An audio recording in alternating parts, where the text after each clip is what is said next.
Hi, my name is Valerie and I'm 29 years old.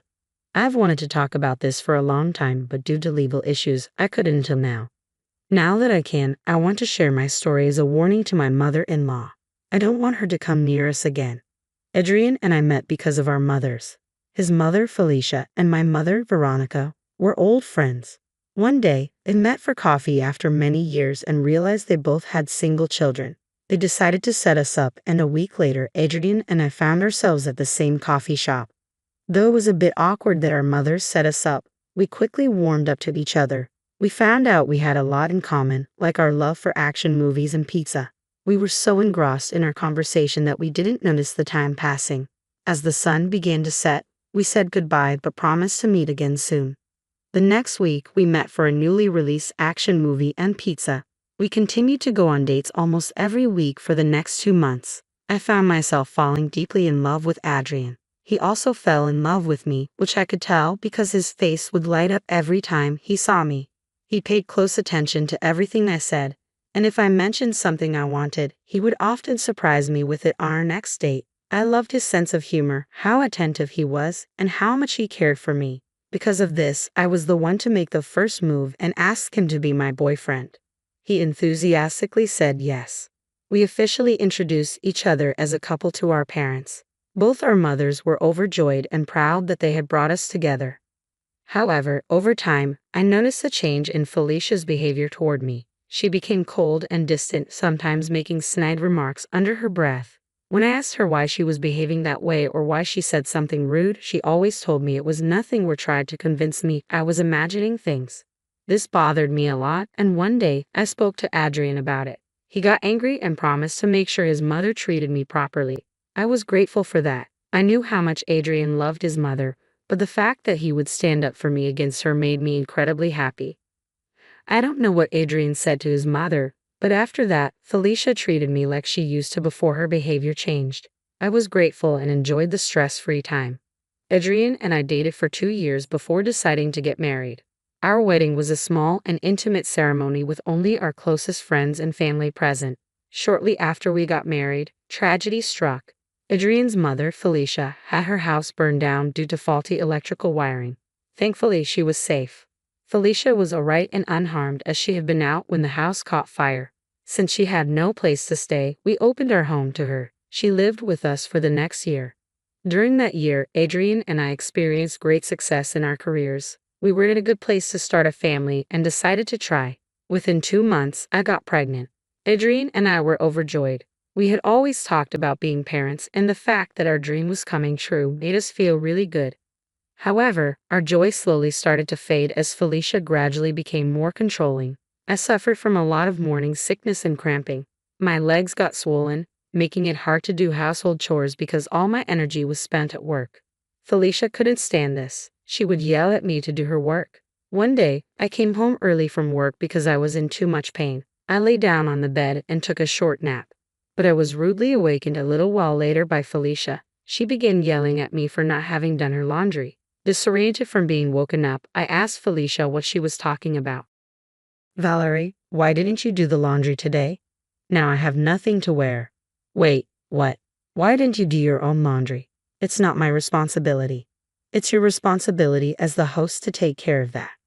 "I'm literally in so much pain right now. Are you trying to start a fight about this?" "Oh, come on. You're just making a big deal out of it. Pregnancy isn't that bad. You're exaggerating for attention. You have no idea what I'm going through. It's not easy for me to manage work and house chores when I'm feeling so unwell." "That's not my problem. I was pregnant once too, and I never experienced all this." "Get out. Get out. Get out of the room. Get out of the house. Get out of my life. How dare you talk to me like I'm faking everything? Who are you? Can you feel what I'm feeling? Get out." Felicia looked scared and quickly left the room. I couldn't believe her audacity. How dare she try to tell me my pain wasn't real? What would I gain from faking my pain? At the same time, I was yelling at Felicia. Adrian had come home from work. He worriedly ran upstairs to check on me and saw his mother hurry out of the room in fear. He walked into our room carefully and saw me crying hysterically on the bed. He quickly sat down next to me and hugged me, letting me cry for a while before asking why I was crying. I recounted everything that had happened with Felicia and how she had been constantly yelling at me whenever I didn't do the house chores. Adrian got really angry and stood up to talk to his mother, but I stopped him. He saw my pleading face and calmed down. Why didn't you tell me earlier? I knew how upset you'd get. I didn't want you to end up evicting your mother, causing more tension between you two. I felt sorry for her, so I kept it to myself. Babe, I understand why you did that, but I should have known what was going on. I want you to share everything with me, especially when it's affecting you like this. I'm sorry, darling. I should have told you, but I didn't want to cause more problems. You never have to bear these things alone. We're a team, remember? I promise you I'll talk to my mother calmly about her behavior, and I want you to be there with me for that conversation. Together, we walked into Felicia's room. I was nervous about what Adrian was going to do. I know that he gets very protective of me, and his temper isn't the best. While I was hurt, I hoped he wouldn't do something he regretted. Felicia looked surprised and asked why we were in her room. Why are you both in my room? What's going on? Enough with the act. Valerie told me everything. You've been constantly yelling at her about the household chores. Well, she should be doing them. After all, I'm just a guest here, right? You could have either done them yourself or waited for me to do them. You didn't need to bother Valerie like that. It's a woman's job to handle household chores. You would never catch me asking you for help with these kinds of tasks. I don't care about your beliefs. It's my house, my rules. I'm your mother. You can't tell me what to do. This is my home, and if you can't respect that, then maybe it's time you find another place to live. You can't do that. I have nowhere else to go. The only reason I haven't evicted you already is because Valerie asked me not to, but if you cross the line again, I won't hesitate. I promise I won't do it again. Just please don't kick me out. You need to change, Mom. Treat Valerie with respect like the family she is to us. All right. The rest of my pregnancy went relatively smoothly. My symptoms eased as I progressed further along. Finally, I gave birth to a healthy baby girl. Adrian and I were overjoyed to welcome our precious daughter into our family. We named her Ava. I stayed in the hospital for 2 more days after giving birth. On the 3rd day, Adrian picked us up from the hospital before he left for work and dropped us home. Felicia warmly greeted the 3 of us.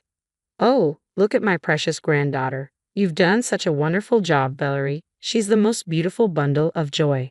Thank you, Felicia. It means a lot coming from you. Valerie needs some rest now, Mom. She just gave birth, and Ava kept her up through the night.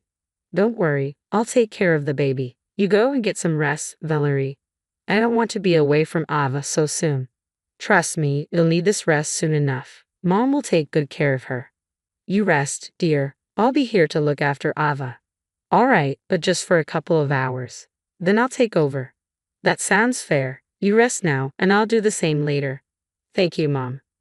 With that, Adrian left for work. I went to sleep, and Felicia looked after Ava. I woke up 2 hours later to Ava crying loudly. I got worried and went to check on what was going on. The sound of Ava crying was coming from Felicia's room. I didn't know what was happening, whether Felicia was purposely ignoring my daughter or if she was somehow sleeping through the loud noise. I knocked on Felicia's door but got no response. I tried to open the door, but it was locked.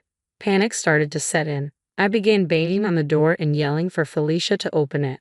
After 2 minutes, she finally opened the door just enough for me to see a portion of her face.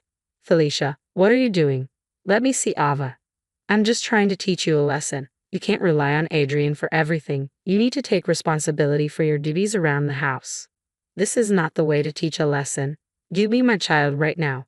Complete your chores, and then you can have Ava back. It's time you learn to handle your responsibilities. What is wrong with you? Remember, the longer you take to complete the chores, the longer your child goes hungry.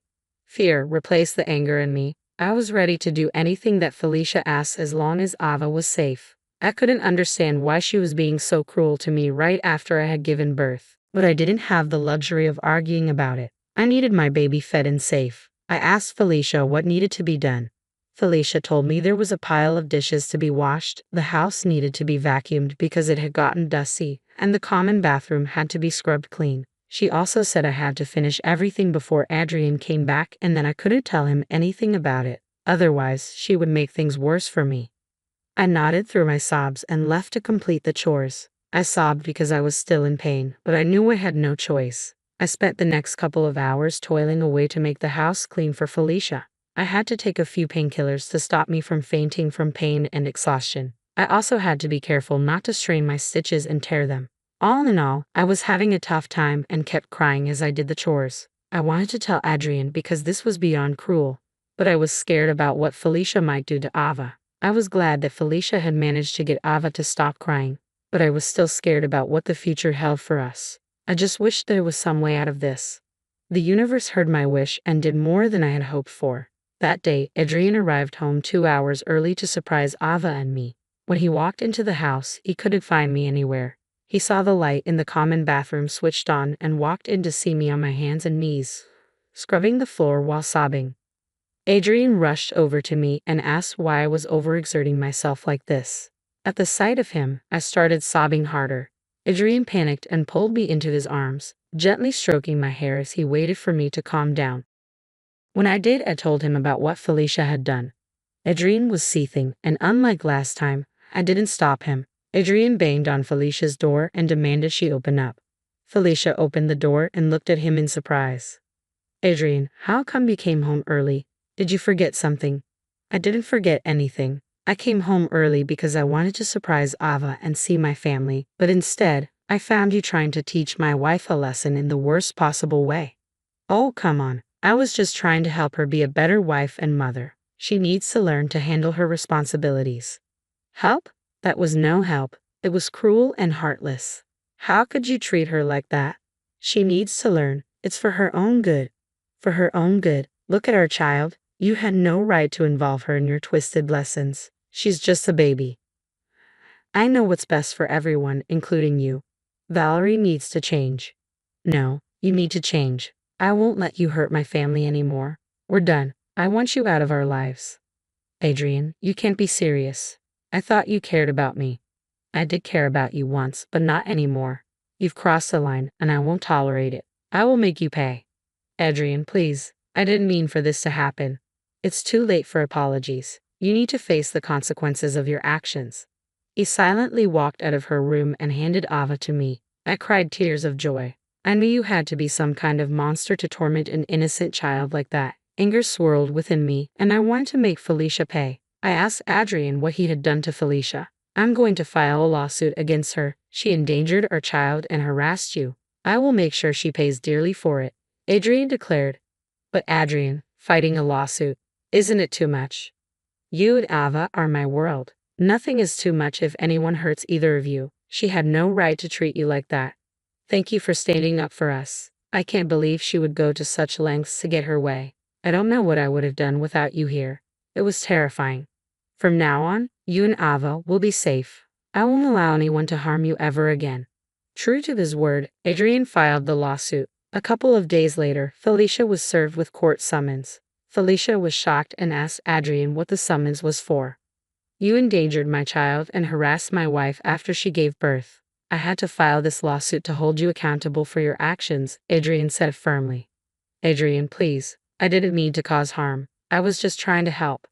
Your idea of help is twisted. You crossed the line, and now you have to face the consequences.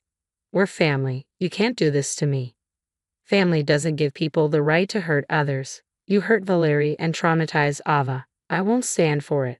Please, I'll change. I promise I won't interfere anymore. It's too late for promises. You have no evidence against me. How will you prove it?